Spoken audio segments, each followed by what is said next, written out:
Soifua Manuel ne solua alo mai o Tala o Taiao, alo Samoa Entertainment TV mai pia. Ua tongi ile la pisi ele malo Samoa tu ua inga le whaavae alo o angia I lunga sota inga tele vave. Whape ule se tupe mol polkala mea tina e tu malo le District Development Program, le DDP. Ua whamautu mai el whamtalang whalawa I tele malo ile so e le aise monio na whaasalaunga. O lo whaawau lava le polkala mea tina e tu malo e peon fuofuaina mai whaawau lava fo I ona tufa ana tupe e peona atofaina. Ma whaawau lava lona whaamatu ina atu e tu sai ma whainga whaamalienga ai ai ngā le malo e whaamauni ai polo ke te tu sai maltu la fono. Mai o le polkalame lea e tu mau lava o na ave iai le whaata aua ale malo. Mai au fo yon si la fia le ese esenga o le malo. Ma fono whaavaya I tu malo ma ona whaataunga. O le matafa yoi al fono whaavaya ale I tu malo la vaia. Le pupulea o ala tau polo keti ma le whaatupenga. O vaenga lava na o fuafuanga o la tau atina e whaatino. Mai ei fo I tu malo o la tau toe o atu le malo mo se langolango. I la tau talo sanga I fale tupe. Mo la tau overdraft. Po se malienga e tali ai se siaki wha ai talafu. Ma whaailoa mai le malo. O le whaitalia le nā le fono whaavae ma le lātou whale tupe, a wā olo o iai lava aia inga o nāla asanga a so o se whale tupe. Mai le avanea le tālo sanga a se fono whaavae, a se tū malo I le whale tupe mo se overdraft, ma māfua anga e tua iai whaape o le ini tupe le malo e whaatupe ai porkalame. Mai whaawau lava o na whaamatu watu e le malo tupe I fono whaavae, mo le porkalame atina e iala e tu sai, ma whaamauti noa e le lei, Faatino, manino, mamanui ainu umaile tunu. Inisio Tala, wa tamua I upolu nei, le whaalawilo, le taiala mo le atina engol lumanai o Samoa, le ana toi te pai I tua, ila na tāpenanga mai le lua olua tansi lua olua ono. Ua o se fua tawalunga o le taiala, lua olua ono, lua olua fitu, lua otolu sutasi ili lua otolu lua. Ile atina engol soifuanga lautelo tātua tunu ulwhaatinongo vaenga tā ua, e pe ol soifua maloloina. O le whaalelei o le tautua mo le soifua mua, tautua whaapitoa, whalma I sa le longa, whaalelei o le tautua I whalma I whaitu malo, ma le whaalelei o le tautua lautele.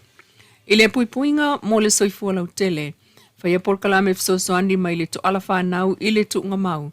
Si itia fsosoani mo e yaimana o ngā tu mau le soifua, tala fuafua la au mawaila au mo tangata mātutua, Whaopopo fsosoani tau tupe mo whalapo tuputonga, ono no ngā tupe e mamale tului mo a pitanga mo e vai ta mau a inga.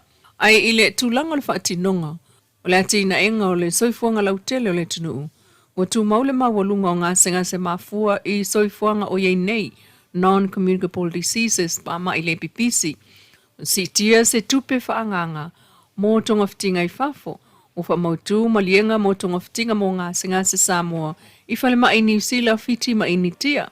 O whaawaul whaafonga, o whale mai whaaitu malo, whaaleleia ma se itia le tautua e ao fiai, whesosoani mo e iai ngā se o le mawhawhau. Se lau lima sfuta la mo tangata uma, mo le toe fo ia onga, to tongi mai a whepuali lua o lua ono. Whesosoani mo pepe, e o ile lima tausanga le mātua se lau tala le masina, tala fua vai mo fuala au, mo e ono se fulu tausanga le mātua, se le pensiona mo le au mātutua, se itia le fsosoani mo e yaimana o ngatu mau le soifua, ile tolu se lau tala le masina, se itia tupe mo ngā luenga fsosoani, a whaalapo tonga tu maoti, se itia tupe mo le fausia o whale apitanga, fitu se fulu wha ila tau na mawano ngā tupe mai le Samoa Housing, lua se lau ono iwa, mai le SPH ma le tolu se fulu, ile whale tupe wati na eo Samoa le lua o lua lima. Ile toi te palava lea itua ile ta iala mo le ati na enga lumana i o Samoa, mai le lua o lua tasie o mai le lua o lua ono. Mo awa onga o le tongia pili wha tupe le malo, mo tama mateine a onga uma, tau mawhafua mai a onga amata e o ia onga mawalulunga, wha o popo skol sipi mo a onga mawalulunga, tupe wha o popo mo a onga, mo matata ese. I tūlanga le whaatinonga, o se itia tupe sosoani mo a onga le One Government Grant, tau mawhafua mo a onga amata ma onga tūlanga lua, a fuatu ia iu Leilua o lua ono e awala atu i le One Government Grant ma fono whawai. Si tia avanoa skol sipi Samoa matunu ifafo. Fa awau le fsoswani mo fono fa avai. E totongi pili o whanau I Universite ma o ngamtata SS. Mo mia fsoswani ma le One Government Grant mo a o ngamtata SS tu ma oti.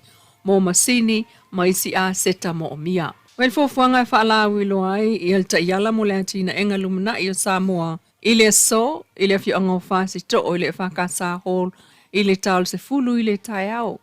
O le stofiel vai sonei so suta se foi sa le longa ile marketi, ile taul se fulu ile tai au, ma le sfraile fulu o uni, e fai el fono fa vai sa sina, ile taul se fulu ile tai au.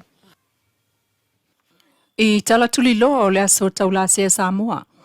E manatu le tina taula se se e vai pua felice. O le whala po taputonga taula se Samoa, te e tele lon tangata I ma ia itu. O le taula se Samoa le olo ave fo ia il whaata ua vai asol nei, o to mai teua Samoa, ma le vai aso wha mo maunga. O le sila ilangi, whaanga ile apulpulu le ulu le to tamo whai, ta mai le apulpulu, whaapile ie, whaapi I lo papatua, whaasau I whafule leanga na ta aitonu, mai sa pati e viei nei tai au. Ia o isi lava mau mai se lava, so se mai, tamaiti, sama tua whai, ese fo le whainga, wha mai isi o le me o le a au, makake, o le fofua momongo, ia o le taltala ali, wha ngā fo le naifi, e whai ai le ua, wha tui wha pea, wha fefe ai, mai male maa, tongi ai, alu tongi vela tinga, pala malatai au seki lua kala no malatai ainga. Pe mo ile me ole mai itu. Ole mai aiku. Oika, kalo fai kai mo siri. A fai o se tina, o lo malanga I se melo na ainga, ai nofo na ara ia, watu wai mai loa, osol mai aiku. Ele ai mase ele ia mai atato nei la lolangi e oso ni mai aitu. Se vanga na lava oe wa e fia mai aitu ma wa alu lo ainga paise si ko lua ai kiai oe oso mai aitu. Pala alu lo so lua foi mai putinga ai na foi mai ai va ai lo pe ole ki ona vi e tela. Tasi alfe faftaia mo fafsili. Ese le tau o fafsili lea. Wa pe ole vai nga tonu lea. Ole ave se ai ma tonu nei o taula sea.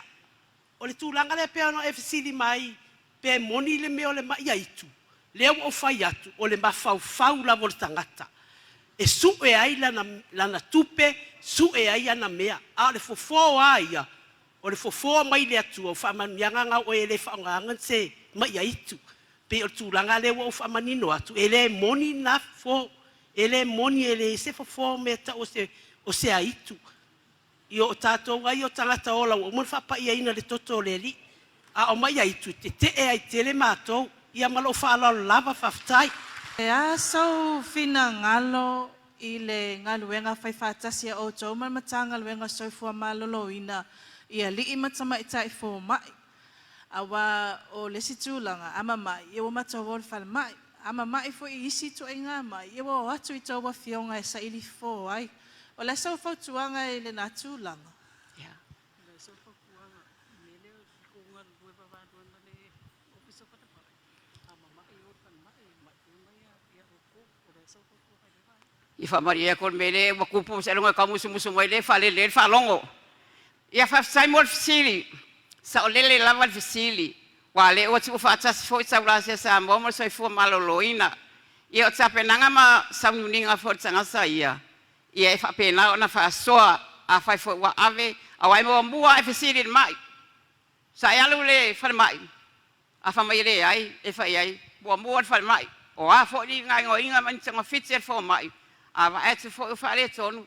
Ia na e angai mai le e whaasolo ia le whaasolo sorina tino lo walo. Ia po e fo tina. Po tama. Tama la iti elen tama matua. E whapena na o mai e whaasolo la tu tino.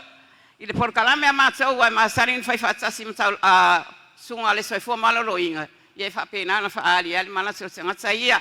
E manuia fua ia le whare mai. Ta penanga ali mta mai tai fua mai e meisere asosia fua mai. I vai la au ma tui manisi fo ia tapen penanga ia e peo tau la se ia na le fofo ma le lau la au pa so se mea ma le ipu ma le o a mea uma tapenanga na tau la se Samoa ia al fal mai e au nga fo fal mai au ni fa pere e au nga fo fal mai ia e pe e au nga la vale tau la se fo mai Samoa fa solo le mulo tino au o so nga va awa so nga va ia na le leo le mai ai tinga ina ai lo li mai fo mai Lo fa awa waile por kalame ile la mua tanga wenga wa onga I malifa.